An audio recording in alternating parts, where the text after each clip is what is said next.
অপরাধে বাংলার পাদদেশ থেকে মিছিল দিয়ে শিক্ষা ভবন ঘেরাওয়ের দিকে যাচ্ছিলাম, সেদিন আমাদের সেই মিছিলের উপরে ট্রাকের চাপা দিয়েছিলেন হোসেন মোহাম্মদের সাথে পেটুয়া বাহিনী। এই যে দেখি আপনার হাইকোর্টের সামনে দেখবেন শিক্ষা স্তম্ভ আছে। সেদিন জয়নাল জাফর দীপালি শাহাদাত বরণ করেছিলেন, তাদেরকে স্মরণ করার জন্য আমরা শিক্ষা স্তম্ভ তৈরি করেছি। তারপর থেকে বাংলাদেশে 5 দফার আন্দোলন শুরু হয়েছিল। দেশনেত্রী বেগম খালেদা জিয়ার নেতৃত্বে এবং আর এক পাশে ছিল এই ঘটনী বেগম শেখ হাসিনা এবং জামাত ইসলামী বাংলাদেশ। 1986 শুরু হয়েছে এই শেখ হাসিনা ওয়াজেদ এর সাথে কাছ থেকে 10 কোটি টাকা 110টা সিটের গ্যারান্টি নিয়ে আপনার ইলেকশনে চলে গেল। আপনার সাথে সাথে গেল জামাত, যারা আজকে আপনার এই যে নানান রকমের কি কথা আউড়িয়ে বেড়াচ্ছেন, সবসময় তারা অপকর্মের মধ্যে লিপ্ত থাকে। ওই 86 জনের জামাত আওয়ামী লীগের সাথে ইলেকশনে চলে গেছিল হোসেন মোহাম্মদের সাথে নেতৃত্বে। আমাদের নেত্রী বেগম খালেদা জিয়া বলেছিলেন শহীদের আত্মার সাথে বিশ্বাসঘাতকতা করে আমি কোনো নির্বাচনে যাব না, এবং তিনি নির্বাচনে যায় নাই। তারপরে 1991 সনে সর্বদলীয় নির্বাচনের মাধ্যমে দেশনেত্রী বেগম খালেদা জিয়া তত্ত্বাবধায়ক সরকার সৃষ্টির মাধ্যমে বাংলাদেশের প্রথম মহিলা প্রধানমন্ত্রী নির্বাচিত হয়েছিলেন। এবং এই জন্যই বলে যে তত্ত্বাবধায়ক সরকারের প্রতিষ্ঠাতা হচ্ছে শহীদ দেশনেত্রী বেগম খালেদা জিয়া। তারপর 4বার তত্ত্বাবধায়ক সরকার অধীনে নির্বাচন হয়েছে। হাসিনা সেটা কাছে বাঁধতেছে। হাসিনাও বাঁধতেছে কেন? যে তত্ত্বাবধায়ক সরকারের অধীনে নির্বাচন হলে সে নির্বাচিত হতে পারবে না। আজকে আমরা বিশ্ববরেণ্য শিক্ষাবিদ ডক্টর ইউনুস খান সাহেব, আপনি নোবেল পেয়েছেন, বাংলাদেশের গর্ব, পৃথিবীর গর্ব, ভারতীয় উপমহাদেশের গর্ব। আপনাকে আমরা সকলে শ্রদ্ধা করি, কিন্তু নানান রকমের লোকজনের কথায় বিভ্রান্তিতে করবেন না। আপনার কাছে আমরা চাই 1991 সনে প্রধান বিচারপতি শাহাবুদ্দিনের নেতৃত্বে যেমনি একটি স্বচ্ছ অবিতর্কিত সকলের অংশগ্রহণের মাধ্যমে যে নির্বাচন হয়েছিল, এমনি একটা নির্বাচন আমরা চাই। সেই নির্বাচনে যে হয় হোক, সকলের ভোটের অধিকার আমরা চাই। সকলে ভোট দেবে, সকল দল অংশগ্রহণ করবে। সেইখানে আমরা যদি আমরা বিএনপি নির্বাচিত হয়, নির্বাচিত হলাম, না হলে নাই। আমাদের তারেক রহমান সাহেব বলতেছেন এগুলা আগামী নির্বাচন অত্যন্ত কঠিন, আপনাদেরকে জনগণের দুয়ারে দুয়ারে যেতে হবে। আমরা তো সেই চিন্তা করতেছি, ভোটের চিন্তা করতেছি। আজ তোমরা সংস্কারের কথা বলে, কি কি সংস্কার? আমি একটা কথা, গণপ্রজাতন্ত্রী বাংলাদেশ সরকার এর স্থলে যারা দিতে চায় জনগণতন্ত্রী বাংলাদেশ সরকার। এর ভাই পার্থক্য কি? এর সানানজুলকে ব্যাখ্যা কি? এই ওয়ার্ড সংযোজনের জন্য গণপ্রজাতন্ত্রী বাংলাদেশের পরিবর্তে জনগণতন্ত্রী বাংলাদেশ সরকার করতে হলে 13,000 কোটি টাকা ব্যয় হবে। 13,000 কোটি টাকা ব্যয় হবে এই শব্দটা আপনার সংযোজনের জন্য। তাহলে আমরা রাষ্ট্রের কথা কেন, আমরা রাষ্ট্রের টাকাকে আমরা ব্যয় করার জন্য, তাদের বসাইছি অপচয় করার জন্য। যেটা করেছিল সেই খাতে নেওয়া যে ওই আপনার যে আন্তর্জাতিক বিমানবন্দরের পরিবর্তে হযরত শাহজালাল আন্তর্জাতিক বিমানবন্দর, ওইটার জন্য 13,000 কোটি টাকা ব্যয় হয়েছিল। তাদের কি ভাত পাচ্ছে না? তাদের কি কোনো শ্রমিকের আপনার কর্মসংস্থান হয়েছে? আর একটা দেবে কি ভোটের অধিকার আপনার 18, 17, 21 বছরে আপনার এমপি নির্বাচন করবে। এইটা আপনার রাজতন্ত্র নয়। যে হুমায়ুনের ছেলে আকবর 13 বছর বয়সে আপনার রাজা হয়েছিল, দেশের ভূগোল সাম্রাজ্যের দিকে নিয়ে হয়েছিল। আপনার নবাব সিরাজউদ্দৌলা 23 বছর বয়সে মসনদে আরোহণ করছিল। এটা গণতান্ত্রিক দেশ, এটা প্রযুক্তির দেশ। এই দেশে আপনার এই সমস্ত কারুকার্য আপনার গ্রহণযোগ্য হবে না। যে ব্যবস্থা আছে সেই ব্যবস্থার মধ্যে হাঁটেন। আপনাদের যে দায়িত্ব দেওয়া হয়েছে সেই দায়িত্বের মধ্যে থাকেন, একটি ভালো নির্বাচন দেন। সেই নির্বাচনের মাধ্যমে যদু মধু রাম শ্যাম যদু গদু যারাই নির্বাচিত হোক, তাদের সাথে আমরা আছি। খোদা হাফেজ।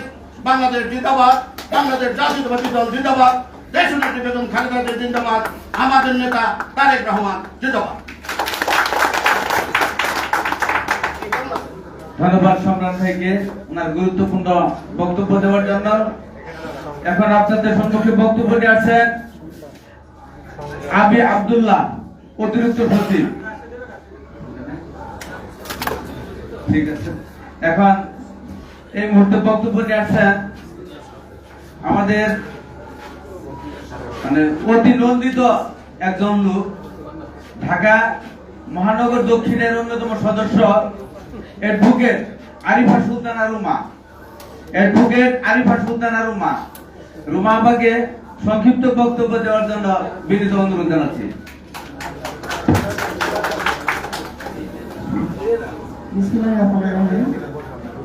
বাংলাদেশ জাতীয়তাবাদী গণতন্ত্র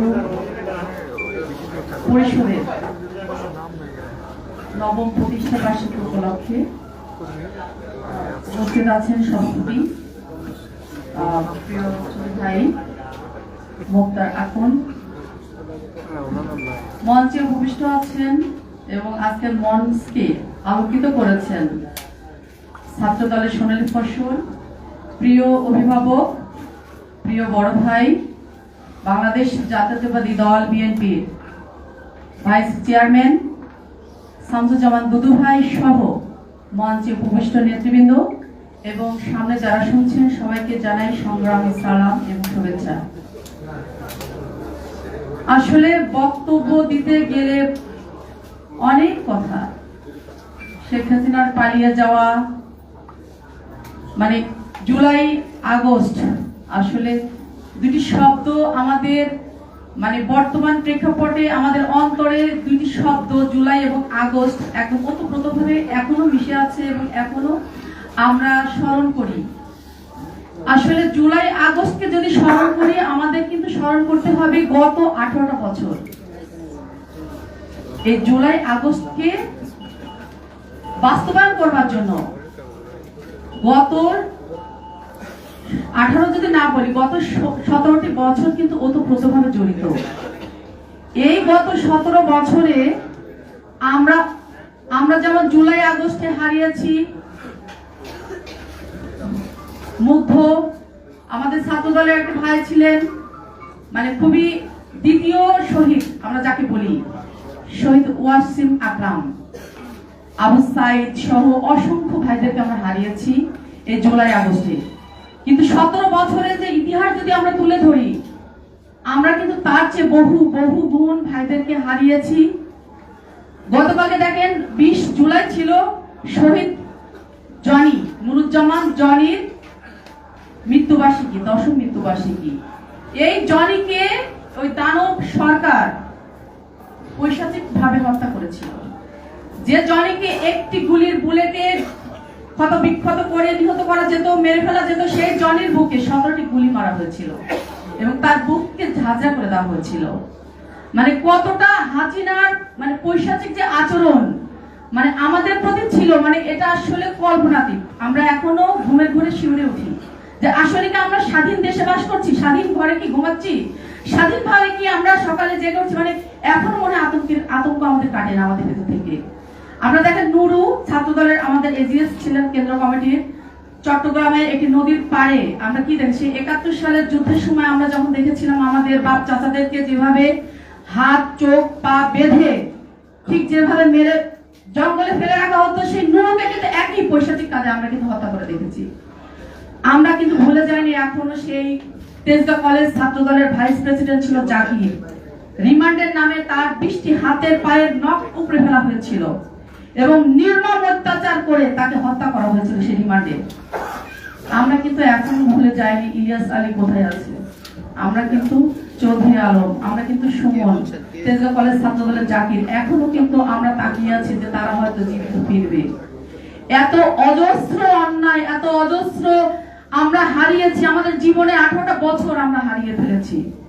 আজকে প্রায় 40,000, প্রায় 1.5 লক্ষ মানে মামলা, 50 লক্ষ আসামি। আমরা এমন কোন বিএনপি নেতা কর্মী নাই যারা একদিনের জন্য জেলে যায়নি, যাদের 10টা 20টা 300-500টা মামলা নাই। এই জুলাই আগস্টের কৃতিত্ব তো শুধু জুলাই আগস্ট নয়, জুলাই আগস্টের কৃতিত্ব এই যে তত্ত্বাবধায়ক সরকার, এই যে অন্তর্বর্তীকালীন সরকার, এই 17টা বছরের কিন্তু ফসল, তাদেরকে ভুলে গেলে চলবে না। আজকে আপনারা এই যে সংস্কারের নামে যে সময় ক্ষেপণ করছেন, আমি শুধু একটাই বলতে চাই, গণতন্ত্র মানেই ভোট, আর এই ভোট মানে মানুষের ভালো থাকা।